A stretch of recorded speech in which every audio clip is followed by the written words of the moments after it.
It was 6:12 a.m. in Lagos, Nigeria, when the sun rose with unusual brilliance golden, thick like syrup on the skyline. Vendors, bus drivers, and roadside hawkers paused momentarily. It felt different. Not just the heat, but the energy. They didn't know it yet.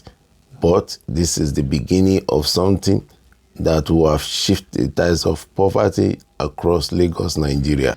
The year was 2026 and Lagos has reached a breaking point with over 20 million residents. The city infrastructure strained under the weight of expectation. The poor live in darkness, both figuratively and literally. Power cuts were frequent, diesel prices surged, and the unemployment touching records high. Hope had become a luxury. That was when a group of 5 young Lagosians, engineers, artists, traders, and activists formed a cooperative called O Initiative, named after the Yoruba word for sun, their vision, to bring sustainable solar power solution to Lagos' poorest neighborhoods. They believed if the sun burns over us every day, why not make it work for us? The group began with Ajegunle, a densely populated urban slum, with grant, crowdfunding, and backing from international NGOs. They introduced compact solar kits to 1,000 households. These kits power fans, lamps, and charging points, saving family money spent on fuel and unreliable power. The group of 5 didn't stop there. They trained locals to install, repair, and maintain these systems. Jobs were created overnight. A new mini economic emerged, powered quite literally by sunlight. The initiative was expanded to Makoko, the floating slum. Solar rafts were built with panels on top of classroom. Children could study at night. Teachers teaching without generators, no disturbance. Women started sewing clothes cooperative with solar power machine. It was a successful sunshine as the initiative spread to Mushin, Iyanapaja, and some part of Surulere. As the initiative was spread over and successful, solar panel was stolen, distributors were threatening, a key warehouse was mysteriously burnt in Agege. By early 2027, the Oru initiative was almost bankrupt. The founder had mortgaged homes, borrowed from friends, and lived on the barest minimum.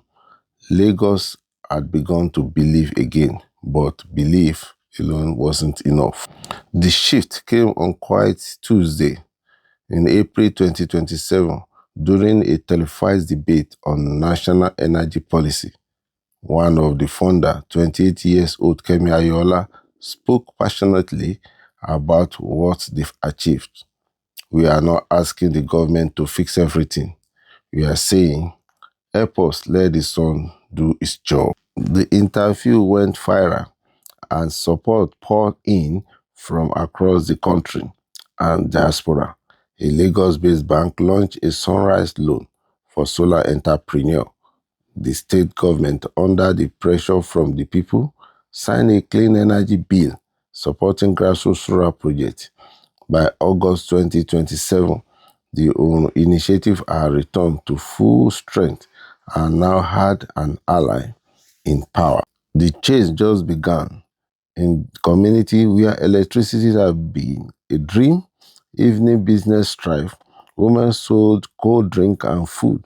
Men ran phone charging center and video game hubs. Children could read longer. Safety improved because the streets were no longer in darkness. A ripple effect spread. Crime dropped by 22% in a key area. Unemployment fell by 31% as solar-related businesses and services grew. Hospital powered by solar mini-grid could refrigerate vaccine and operate fighter machine during outage. A city once paralyzed by power struggle began to breathe. The journey wasn't smooth enough. So solar units were substandard, imported cheaply to maximize profit. There were cases of fraud. Fake solar cooperative promising light but disappearing with deposit. Maintenance was another issue. Without proper training, some systems failed and were abandoned. The Oorun team responded by establishing a solar school in Yaba, training hundreds of technicians monthly.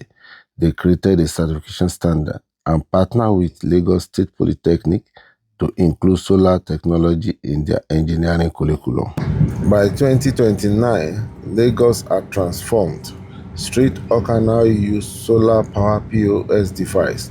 Public school use solar projectors and laptops to teach. Market has solar panel on their roofs and kiosks pay small, fair rate for share solar. Perhaps most powerful of all, a sense of dignity return. The poor were not just surviving, they were thriving, powered by the very sun they once cursed for its heat. In the end, what began as a desperate experiment became a national blueprint. The success of Oorun initiative reshaped not just the skyline of Lagos, but the mindset of a generation. It proved that poverty was not just about lack of money, but about a lack of access, opportunity, and power. And sometimes the answer had been shining above them all along. By 2030, other Nigerian cities, Kano, Port Harcourt, Ibadan, launched their own solar cooperative inspired by Lagos. The federal government introduced tax breaks for local solar manufacturing. School taught solar tech as early as primary level. Entire rural town, once forgotten, now stood late at night. And the people, they learned that solutions don't always need to come from above in terms of government, but could literally come from above, from the sun itself, if only they organized, believed, and acted. The sun did not eliminate poverty with one beam.